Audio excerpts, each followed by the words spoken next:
Vous ne voulez pas que votre conjoint arrête de fumer?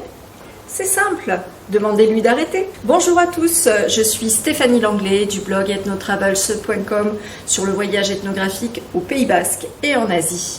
Et aujourd'hui, je vais vous expliquer comment véritablement aider quelqu'un à arrêter de faire quelque chose. Mais avant de débuter, inscrivez-vous à ma chaîne. Ainsi, tous les lundis à 17 h, lorsque je publie une vidéo sur la communication positive, vous n'en louperez aucune.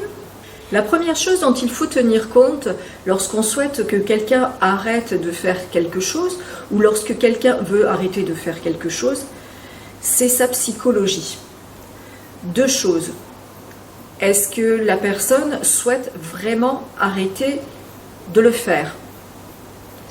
Par exemple, si on reprend mon exemple sur le fait de fumer, est-ce que c'est elle qui a décidé d'arrêter ou est-ce que c'est vous qui avez décidé qu'elle devait arrêter?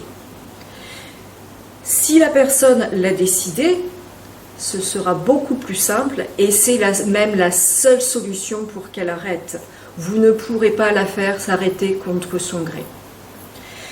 Deuxième chose, si la personne a très envie d'arrêter, et bien là évidemment il faut la soutenir au maximum.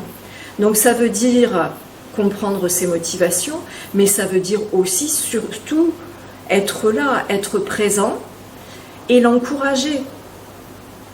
En cas d'échec, la personne est en train d'arrêter de fumer, elle craque, il y a un moment où elle décide de prendre une cigarette et de fumer une cigarette.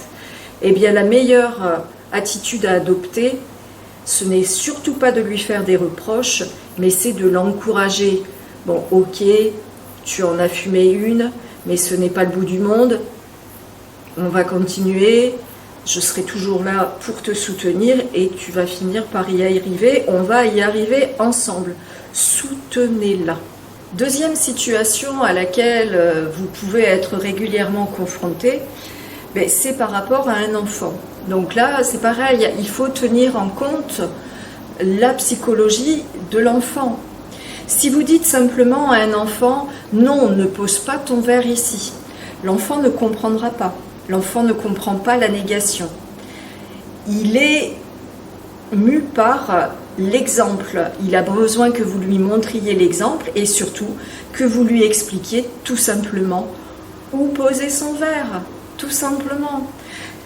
Plutôt que de lui dire « ne pose pas ton verre », dites-lui simplement « pose ton verre ici ». Donc tout simplement la dernière chose, qu'est-ce que ça fait lorsque vous dites de façon abrupte ou même diplomatique, peu importe, « arrête de fumer » ou « perds du poids »,« arrête de manger autant ».